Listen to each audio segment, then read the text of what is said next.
Today, the validation and the integration of systems and subsystems is heavily dependent on physical testing.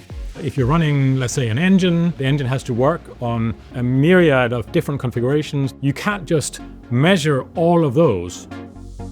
That would be too much data, right?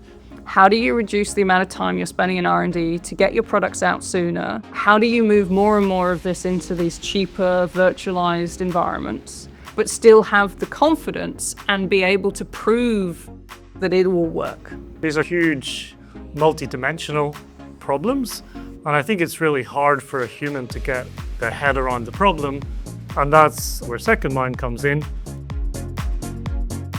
Secondmind for calibration is a really novel solution, enabling customers to significantly shorten the time it takes to get to an optimal calibration.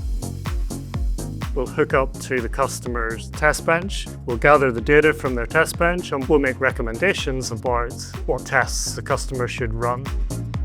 Secondmind brings all of this together through a single web user interface. Everything is hosted in the cloud. That means that our customers don't have to invest heavily in IT services to deploy the software on individual PCs. We started with Mazda with a calibration problem that nobody in the world could solve.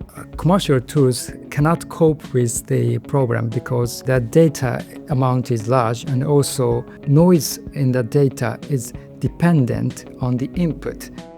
Secondmind active learning is really data efficient because we're only getting the data that we need to achieve a particular goal, as opposed to a static predetermined design of experiment that's just going to go blindly through a lot of solutions.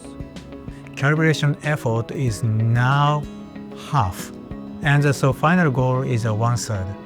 There are a world shortage of engineers, so what we have to do is we have to make as much use, greater use of the engineers that we have.